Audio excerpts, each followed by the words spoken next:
Hello everyone, I'm Renown Zero, and we are back again talking about gaming news, some positive gaming news in the industry. I figured we would talk about something different on the channel. I always talk about gaming news every once in a while. It'd be awesome if there was a lot more gaming news that I actually like to cover, but unfortunately there are things like layoffs and such going on as well. Just like recently, the Until Dawn studio closed, and I did purchase that game on PC. I did finish that game to completion with all survivors alive, and I thought it was a great experience. Obviously, that game had problems. The PC port was pretty bad, but I waited a couple months for patches, and the game ran perfectly, except for a couple times that it crashed on me. But other than that, it ran pretty perfectly, and it looked graphically beautiful, and the story was very good. So, our first topic for today is going to be, of course, Saber Interactive working on a new AAA game based on Hasbro tentpole IP. Now, if they would work on a Transformers game, as one of the great ones that were out were Dark of the Moon and War for Cybertron, as one of the examples, some of the examples of the Transformers games being fantastic, this would be absolutely awesome, considering that Saber Interactive was the studio that did bring us the Warhammer 40k Space Marine 2 game, which to me was my game of the year last year. I thought it was a fantastic game. Everyone should play it. I highly recommend it. Saber Interactive has announced they're working on a new AAA game based on a quote-unquote tentpole Hasbro intellectual property, meaning one of their core franchises. While details are scant, the new AAA game is being developed by the Saber Interactive team that made Warhammer 40k Space Marine 2, and Hasbro expects it to be another hit like the Space Marine sequel. Quote, "We have many new digital collaborations in the works, but I'm especially excited to announce this one today. Being a personal fan of many of this team's games, Hasbro CEO Chris Cox said in an earnings call, Hasbro and Saber Interactive will be collaborating in an all-new video game partnership developed by the team behind 2024's mega hit Warhammer 40k Space Marine 2, combining high-octane single-player action and amazing multiplayer with Saber's Swarm Tech. This new AAA title in one of our tentpole IPs is sure to be a hit. Playing to win is grounded in 5 strategic building blocks. Cox added, "We will use the Warhammer 40k Space Marine 2 team to develop the product, and we think that's a pretty good model." I 100% agree. Like I said, it was my game of the year for 2024. Tony Hawk's Pro Skater 3 and 4 remasters have been officially announced, and if you do get things like the deluxe edition for, I believe, Xbox, or even in general, you get the Doomslayer and the Revenant as skaters. But obviously, I know they've had Wolverine, I believe, as a secret character in Part 3, just like they had Spider-Man as a secret skater in Part 2. Unfortunately, Bam Margera will not be in the new Tony Hawk Pro Skater games, though the remasters of 3 and 4, which is a shame because I believe all original content should be included with the remaster. Publisher Activision and developer Iron Galaxy Studios have officially announced Tony Hawk's Pro Skater 3 and 4, a new HD remaster of the latter 2 games in the skating franchise. And I believe they did the remasters for 1 and 2. Tony Hawk's Pro Skater 3 and 4 are set to launch on July 11th for PC, Xbox One, Series, consoles, Switch, PS4, and PS5. Pre-orders for standard and collector's physical edition are now live on retailers like Amazon and others. Get hyped for the legendary franchise to return with Tony Hawk's Pro Skater 3 and 4. Everything you loved is back but revamped with more skaters, new parks, gnarlier tricks, eardrum-shattering music, plus a whole lot more. Alert the neighborhood, watch, and grab your skate buddies because the shred's not dead. It's back and better than ever. Reunite the crew with cross-platform online multiplayer for up to 8 skaters in new and returning game modes. Drop into new parks or tear it up against the timeless parks from both Tony Hawk's Pro Skater 3 and 4, authentically remade in jaw-dropping 4K resolution. Hit them with some drip in the expanded Create a Skater and Create a Park modes, including the ability to create custom goals to share with friends for the first time ever. Fantastic. Shred harder than ever with more challenging goals and an enhanced New Game Plus mode. Whether you're a total casual or a grungy pro, the same smooth handling and simple to learn controls from Tony Hawk's Pro Skater 1 and 2 will have you shredding like a pro. Absolutely fantastic, and of course it will be available on Xbox Game Pass for, I believe, both PC and console day one, because it is an Activision property.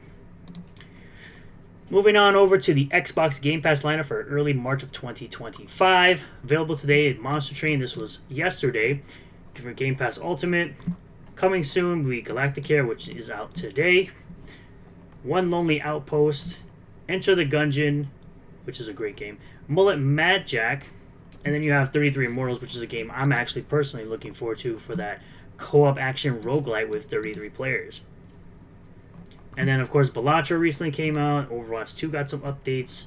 Microsoft Flight Simulator, and then there's Forza Motorsport Velocity Month, and a bunch of new perks you can deal with. But, of course, we had some casualties, as we always do with Game Pass, but it is indeed the best service in gaming. With a bunch of games leaving, like Lies of P and the Yakuza 5 and 6, which I already played. Yakuza 5 and 6, and I've already played through No More Heroes 3 on the Switch. Monster Hunter Wilds, though, tops 8 million copies sold in 3 days. Capcom has announced Monster Hunter Wilds topped 8 million copies sold mere days from its global launch last week. Monster Hunter Wilds has topped 8 million copies sold worldwide within 3 days of its release on February 28th. The new milestone cements the game as the fastest-selling game in Capcom's history. The game also managed to top 1 million concurrent players on just PC alone, breaking another record for the series. It's available now across all platforms, and that's an awesome thing to see. I know a lot of people love the Monster Hunter franchise personally. I think it's a really good franchise, but I've only really experienced it on the PSP. Suikoden 1 and 2 HD Remaster gets a launch trailer because they did do a whole direct. As unfortunately, the newest title in this series is mobile only, which sucks. So it's got upgraded graphics, upgraded effects, new environmental sound effects, battle sound effects, and are also not HD. Newly added autosave, battle fast forward, which is like the speed thing. It's like the normal thing they do every time. And conversation logs, and it looks like it's set to launch March 6th, which is tomorrow, which is crazy to me. So, personally, the only Suikoden game that I've actually played was 4 or 3 on the PS2. So, I think it was a pretty good game. And then last but not least, we have the iconic game publisher Acclaim being revived with a new team. As you know, they've created games, if you know anything about this company, they created games like Mortal Kombat 3 and the original Turok.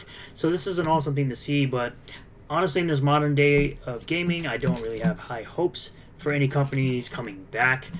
And, they have new people, of course. It says, after two plus decades, famed publisher Acclaim is back under a team of industry veterans focused on reviving the brand.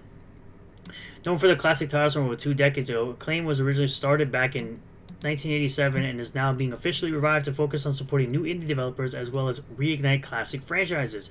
I really hope they reignite Turok. We haven't had a new Turok game in a very long time, and I really would love them to reinvigorate Turok. Make a new game in the Turok franchise, please. Acclaim has assembled an advisory board made up of industry leaders and veterans like Russell Binder at Stryker Entertainment, Mark Kaplan at Ridge Partners, and ex-pro wrestler Jeff Jarrett at Global Force Entertainment. Quote, for more than 3 decades, I've had the privilege to have been part of both the wrestling and gaming universes, and I'm thrilled to now be a partner in the revival of Acclaim, an iconic publisher known for releasing some of the most legendary games of the 80s and 90s. He added, quote, from my early involvement with the publisher's hit 16-bit WWF titles to my experience helping shape the TNA wrestling series, which spawned the first video game wrestler to become a full-time roster member in the Squared Circle, I've seen firsthand the type of impact great games can have on players and fans. Resurrecting Acclaim is an opportunity to impart the same degree of passion and love to a new generation, and I'm excited to be involved. Acclaim's growth strategy is supported by key partners Phil Toronto at Vayner Fund and Eric Vogel at Jet Management, both of whom bring expertise in investment and management to foster an excellent environment for nurturing indie developers while driving long-term success. Industry veteran Alex Joseph has been tapped to spearhead the relaunch and growth of Acclaim as their CEO, bringing with him more than 2 decades of experience in marketing and publishing hundreds of indie games across PC, console, and mobile.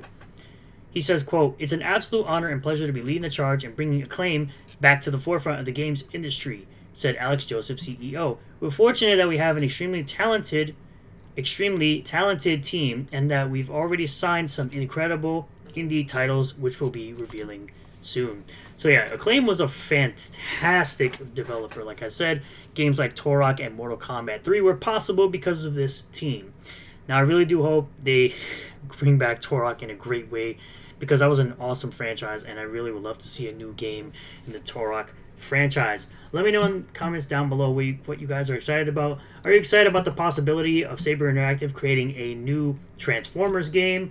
What about picking up Tony Hawk's Pro Skater 3 and 4? Are you excited about that? What games from the Game Pass list are you guys looking forward to? Like I said, I'm looking forward to Immortal 33. Are you guys playing Monster Hunter Wilds? And what are your thoughts on this game? Are you going to be picking up the remaster of Suikoden 1 and 2? And let me know what games you've played from the publisher and claim. All of this can be typed in the comment section down below. Thank you all for checking out this video. I really do appreciate all the new subscribers, returning subscribers, new viewers, and returning viewers. If you do like this type of content, smash the like button. Comment below what you feel about all this. Subscribe for more and hit the bell for notifications. Set the bell to all. That way you'll get a notification anytime I post a new video or go live on the channel. And I'll see you all in the next one. Peace.